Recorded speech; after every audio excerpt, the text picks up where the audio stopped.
Good morning. Globally, markets are taking their cue from signs of de-escalation in the Middle East. After U.S. President Donald Trump said talks have been held aimed at ending the war, oil prices fell and share markets rebounded.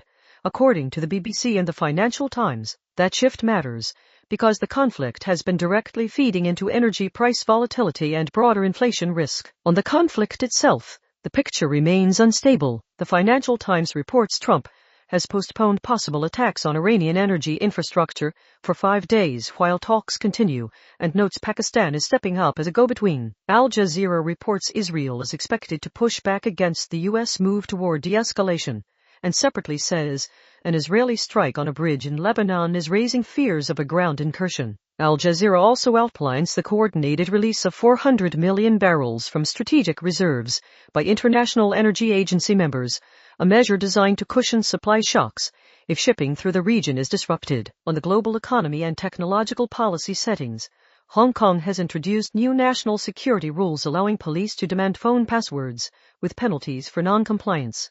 The BBC reports it's another signal of tightening state control over digital life, with implications for privacy, business confidence, and the operating environment for global tech firms. Climate risk is also sharpening the global context. The UN's weather agency warns the Earth is being pushed beyond its limits as El Niño looms, the BBC reports, reinforcing the economic stakes around insurance costs, food prices, and infrastructure resilience. Turning to Australia, fuel supply and price pressures are now a central domestic issue. SBS reports the world's top energy agency is urging Australian businesses to allow working from home to reduce fuel demand amid supply concerns. The same fuel backdrop is flowing through to household costs.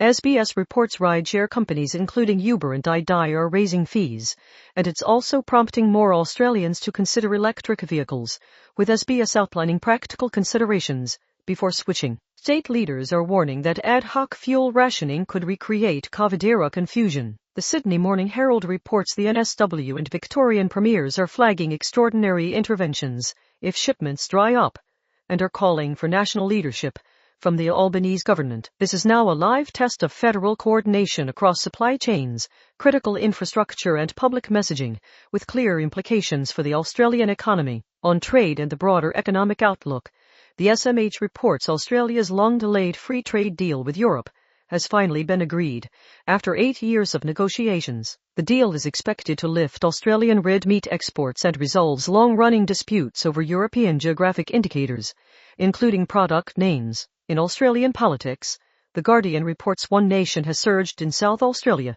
winning seats in both houses and securing its first lower house seat outside Queensland. The Conversation says the result underlines the growth of grievance politics and argues federal Labor should study South Australian Premier Peter Malinowska's messaging discipline as national debates sharpen. Finally, locally in Western Australia, ABC reports revised bridge weight limits imposed by a state-owned water utility are disrupting farmers and businesses south of Perth, with concerns about knock-on effects for food and fuel distribution.